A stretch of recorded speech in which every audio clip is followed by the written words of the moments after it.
په کندهار کې د سوداګرۍ د خونو چارواکي وایي چې په تیر کال کې د 55 میلیونه 653 زره ډالرو په ارزښت 40 ټنه وچې او تازه میوې بهرنیو هیوادونو ته صادرې کړي دي.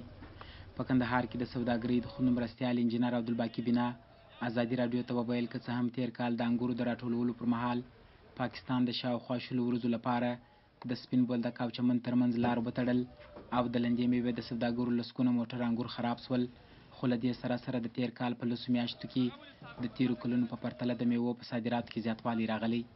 د ښاغلي بنا په وینا چې د تیر کال په لسو میاشتو کې د کندهار څخه بېلابېلو بهرنیو هیوادونو ته 4,910 ټنه وچه او تازه میوه صادره شوې چې ټولیز ارزښت یې 55 میلیونه 653 زره ډالره کېږي. د سوداګرۍ د خونو د مرستیال په وینا په وچه میوه کې ممیز، بادام، انځر، ارتاوی او په لنده میوه کې انار، انګور، خټکي او نورې میوې شاملې دي چې د بېلابېلو سوداګرو لخوا پاکستان، هندوستان، دوبۍ، قزاقستان او نورو بهرنیو هیوادونو ته صادر شوي دي. د سوداګرۍ د خونو مرستیال وایي سږکال په لومړي ځل د کندهار څخه قزاقستان ته د 1.5 ټن په اندازه د انارو صادرات شوي.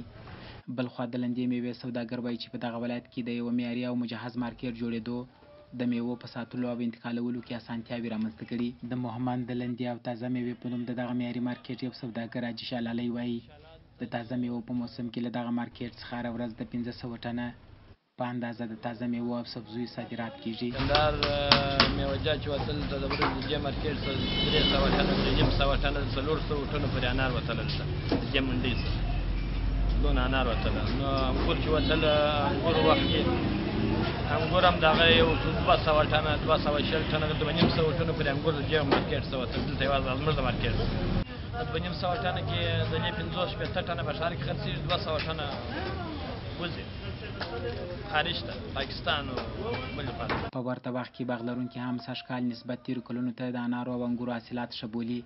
د باغ لرونکو په وینا سږکال له طبیعي آفتونو او مرضونو پرته د دغه میوو حاصلات ترلاسه کړي.